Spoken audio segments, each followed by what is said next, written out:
Welcome to the show. Introduce yourself and what your band Ghost Bath is all about. My name's Dennis Mikula. I'm in the band Ghost Bath. We play depressive, suicidal black metal, if I had to put a label on it. But I would say, we have our own take on it. So we don't sound exactly like a lot of bands in the genre. It's more of, the atmosphere and feel of DSBM. We are very excited for your new album that's coming out, Self Loather. It's coming out October 29th. This is not Nuclear Blast. Fucking congratulations, dude. That's huge. We're really excited for you. The new singles sound awesome. One of the most striking differences that we heard in the new material is the switch in the vocal style to less of the wailing, screeching, harrowing sort of style compared to your previous albums. So what drove this decision getting into this, more maybe traditional sound? I would say there's three different things that led me to change the vocal style. Number one was I didn't want this record to just sound the same as the previous material.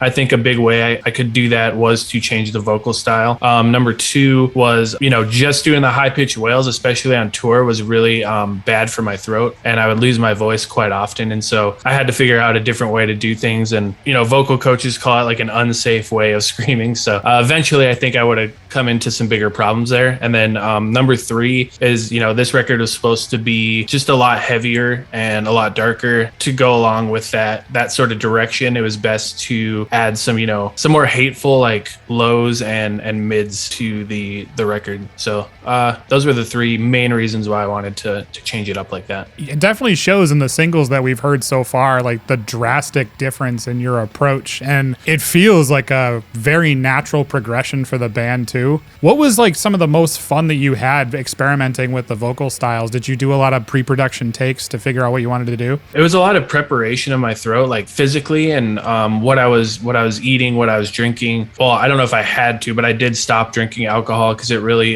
dries out your throat. I started drinking a lot of water, and I stopped eating sugar because I know that's really bad for your throat too. I kind of went through this whole set of rituals for about 2 months prior to recording, just to prepare my throat and to get it to sound the way I wanted, because I've never really done vocals like this before.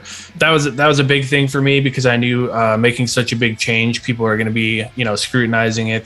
People don't like change, so I wanted to do it right. It also took warming up by singing. Singing kind of loosens up your throat a bit, and it allows you to do these kinds of vocals, which I never would have thought. But I watched this YouTube channel, Cardivox Academy. He's a metal vocalist coach. He's great, and he gave me a lot of advice. And it was just a lot of experimentation and trying to figure out how I could get it to sound how I know I wanted it to. And I'm guessing you're very happy with it. Yeah, I am. That's awesome. That's really interesting to hear that you gave up sugar and alcohol too. That's some serious dedication. Yeah, I've done it before when I was boxing, and so I was kind of used to it, and I knew it made me feel really good. So there's that aspect as well. Yeah, I think it just helped also, get me into the mindset to record and get me serious about it. We're gonna get to our first pick now for your favorite black metal record. Fire that one off. So my first pick, which is the reason I even started Ghost Bath in the first place, which might sound a little weird because we don't sound exactly like them, but it would be Agalloch, Marrow of the Spirit. I found this record just based on the art alone. I went into a local record store with one of my friends who's really into black metal at the time. I wasn't as much. I saw the artwork and I just picked it up on a whim. I didn't know who the band was at all. I popped it in my car and we drove somewhere else, and it starts with, just like a sound of a creek and nature and these two cellos just doing a piece. I was like, okay, this is not what I expected on this record. And then the second song comes in and it's just a barrage of drums, only like a drum solo for like 20 seconds. And then it comes into blast beats and like beautiful sounding chords and melody played on the guitar. I was just immediately like blown away by it. We just like parked somewhere and like listened through that entire song. It's like a 12-minute song, but like both of us were just like sitting there kind of speechless. I was like, wow, I want to do something like this. We just did an episode on albums that blew your mind, and that's cool that you had a moment like that, especially with a friend. We've had so many of those, like, because we pretty much grew up together. That's really special when you find an album like that and it's tied to a memory, Yeah, there's just a certain part where I heard like some people get chills from music and some people don't. Most people I know do. So just sitting on this blast beat for so long, and I was like, geez, this is like getting super repetitive, and it's just like doing the same thing over and over. All of a sudden it like switches to like a different chord and the melody comes back in, and it was just that transition that just like set it off for me completely. And I was like, oh my God, I need to play music like this. They are masters of contrast, that's for sure. And you can definitely hear some of the influence in your music. At first, I actually wanted to get a cello player because of that into Ghostbath. Before the EP was even written, it seemed harder to do. I mean, I was in North Dakota and it was hard to find musicians there already. So yeah. I ended up just using a piano instead for that kind of softer tones. We have some cello and violin on the new one. So we've been big fans of the band since Moonlover came out. That was a fucking awesome album. One of the interesting things we noticed, and we've kind of touched on this before, is your approach to vocals. What we did think, though, that was interesting was at the time a very polarizing opinion of black metal fans in the community, either totally loving the sound of Moonlover's vocals or hating it. Did your community drive your future approach to Ghostbath, or did you embrace that criticism and kind of stay the course? What's your advice to bands right now trying to stand out in this massive landscape like you have stood out with Ghostbath? Well, first of all, I don't think the fans' reaction did anything but like encourage me to continue to do these kinds of vocals. If anything, it made me hesitate wanting to change them because I like that polarizing response to things. And a funny story is, like I said, before even the EP was written, I was trying to get a cello player. Well, my idea was not to have, a one-person black metal bedroom project at first. I wanted kind of a small band just to play around North Dakota, and I got guys together. I wrote the EP on my own just to show them, oh, here's some demos I made, and it had those vocals on it. All of them were like, what are you doing? Like they said people would make fun of us. We shouldn't do it. No one will take us seriously. It wasn't like, oh, you're out of the band or, oh, I quit. But it was more like it kind of fizzled out really quick from there. And I was like, I'll just do it on my own and put it out with these types of vocals because I don't know. It just felt right to me, and it's what I wanted to do. I didn't care that people would make fun of it. I just wanted people to react to it, I guess. Any reaction's a good reaction for me. You can laugh, you can cry, you can whatever you think is there's no wrong answer, And that's part of why I think we asked the question, because we talk about this a lot on our channel, helping bands, especially new bands, like on our Underground Spotlight segment and stuff. And that's figuring out a way to keep people talking about you. And I felt like, especially for that release when it went out or when it came out, there was a lot of press at the time of like, wow, listen to this thing that sounds so different. And it was cool to see the community reaction to that. And I'm glad that you did the true black metal thing, which is fuck you guys, I'm going to do what I want. I mean, you said you wanted advice for other bands, and I would just say, play what you like. If you play what you like, no matter what, without trying to please other people, you're going to find an audience. You're going to find other people who also like it. It's not about trying to find those people. It's about trying to find, yourself more and trying to find what's honest to you. And the people will come, you don't have to like force anything. And that's definitely true, man. Look at where you're at now. You got a record coming out on a big label. Let's get into your second pick for your favorite black metal album. I didn't really have an order, but this order works good now, which is Silencer, Death Pierce Me. It is. So we were talking about the vocals the whole time, and this record stood out as far as vocals. I found this one online. I cannot remember what I was looking up, but it was a YouTube thumbnail that I clicked on. When I first heard it, I didn't know what to think, because these vocals are like Ghostbath times 10 in my opinion. They're kind of the inspiration for my vocal style, period. So I put it on and I first heard him screaming, and I thought it was hilarious, and I was actually laughing at it, but other people have done to Ghostbath. And I ordered the CD actually just to show people, because I thought it was so crazy sounding. The other guys in Ghostbath were in a different band, and they were touring in North Dakota, and I brought them into my car and I put the CD on. I'm like, guys, check this out, it's hilarious.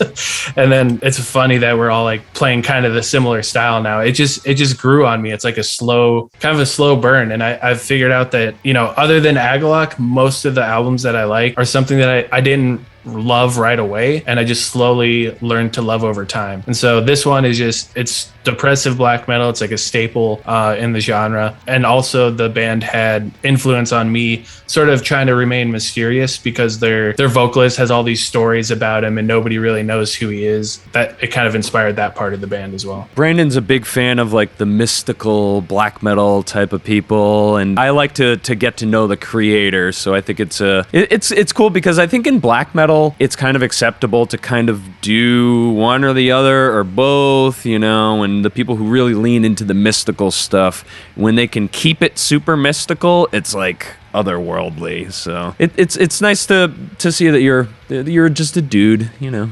Yeah, I don't know what else I would be, honest.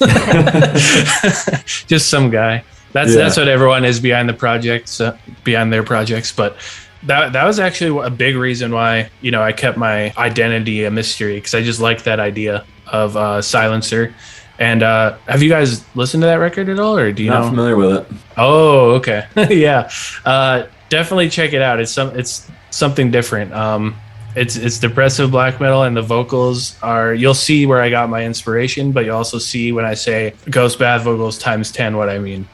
Yeah. It's very rare to see black metal bands embracing some of the modern music culture, you know, release techniques, the production stuff. And you've got a couple singles up on YouTube, and you did a live reaction with Mark from Cardivax Academy. We are big fans of him. You already talked about him for the Convince Me to Bleed track. And you also featured CJ from Thy Art Is Murder on your other single, Hide from the Sun.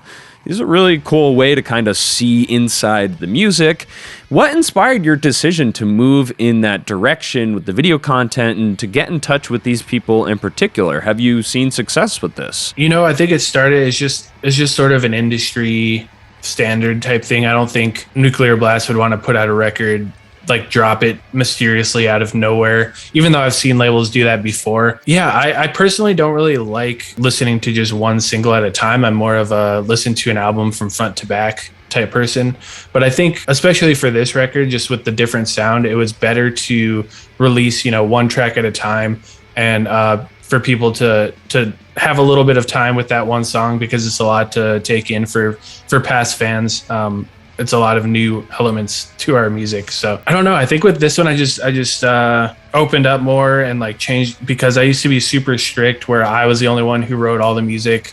I had to do it a certain way. I had to do it all in one take. And this one, I like threw all that out the window, because I wanted to, you know, change. I wanted to push forward. I don't want to remain like stagnant in one place. And so yeah, all of that is part of that. So, you know, getting guest vocalists like CJ, somebody outside of the genre, to, you know, releasing singles. And we even did a making of documentary that's should be out next month. So yeah, we're just trying everything, I guess. That's fucking awesome, man. And especially, I love to see that collaboration with other YouTubers. Like when you did that thing with Mark from Cardivax, he pulls out like the coolest things out of the vocalists of the internet, you know? And it was really interesting to see you guys dive into the background of how you do your vocals from his perspective, you know? Yeah, and he helped me a lot. I don't even know if I could have done vocals as well without seeing some of his videos and some of the explanations he had on technique. Like I said before, I was super strict about, you know, just doing one take. And I would even go as far as to not have any vocals written until I went to the studio,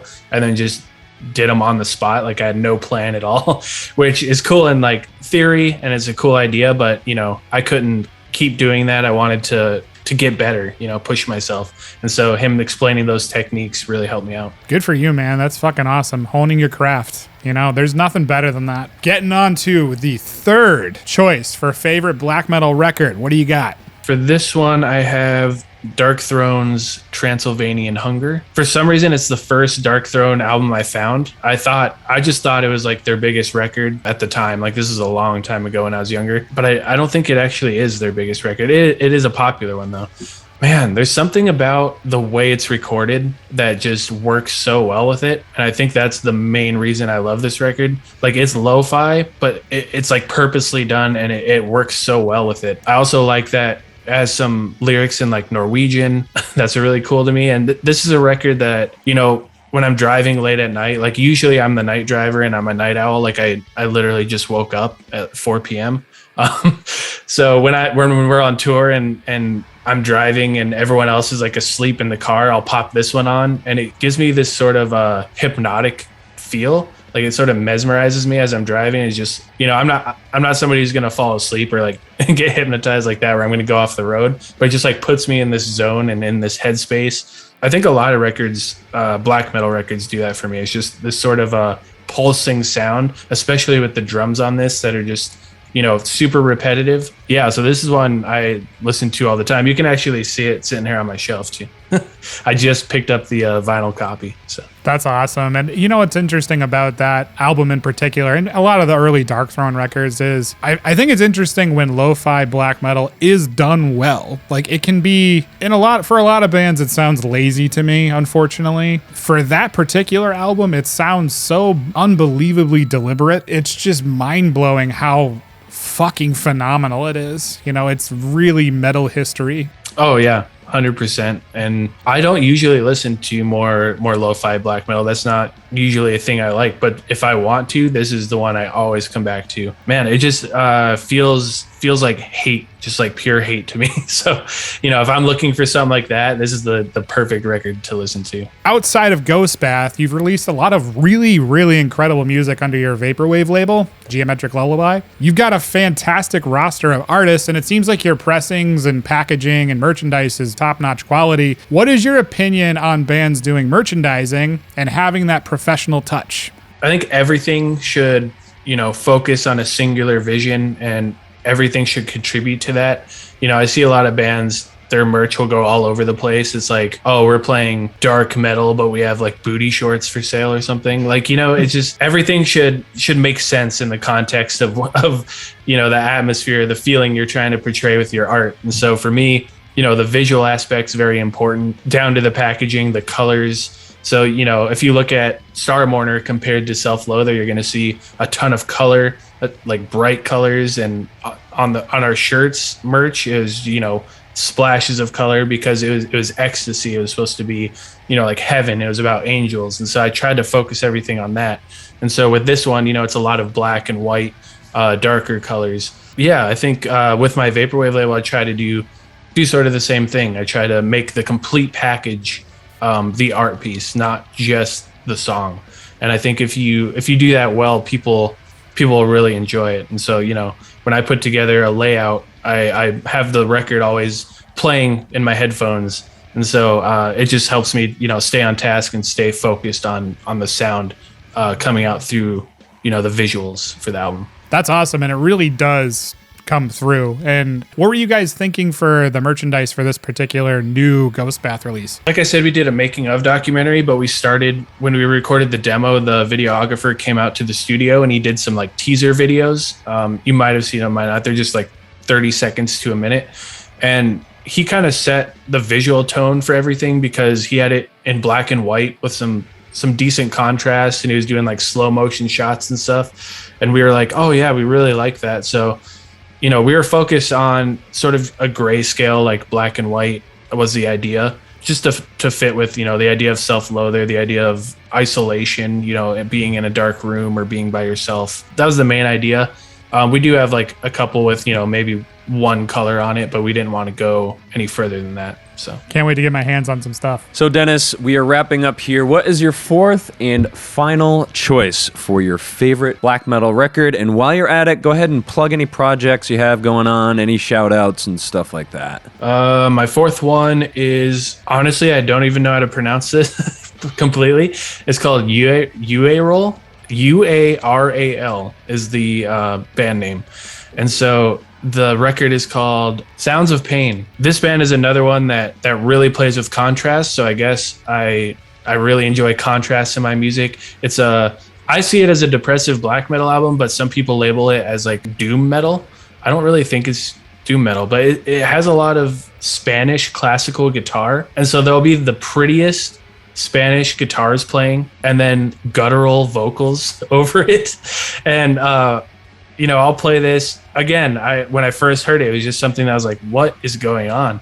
Like it didn't make any sense, but it's like a super depressing record. There's a song on this record where the guy just cries for like 5 minutes over rain. So it's like it's just, oh man, it's hard to explain. It uses synths, it uses piano. It's just the contrast of extremely pretty music and then like the lowest guttural heavy vocals, and it just works so well. Like I played it in our band van when we were on tour, and everyone's like, what is this? Like I think I just like records that do that make you think differently about music or what's possible. Like, you know, before that I never even thought of the possibility I'd pick up an acoustic guitar and then do like guttural vocals of it and it would sound good. So I think definitely doing something like that could sound crazy, but on this they do it the right way. So I think we got some cool albums to check out. Yeah, I'm excited. And I bet a lot of our viewers are going to be excited to check this stuff out too. So any shout outs or you want to plug anything while we wrap up? So like you mentioned, I run a vaporwave label. It's called Geometric Lullaby. We have stuff coming out basically every month. We do cassettes and vinyl normally. I don't release like the vaporwave you probably think of. It's more like dark. It's more ambient, more artsy, I would say almost. So if you want to check that out, you can. And then obviously we have the record coming out October 29th, depending on when this comes out. You can check that out. And we'll have a making of documentary sometime in November, I hope.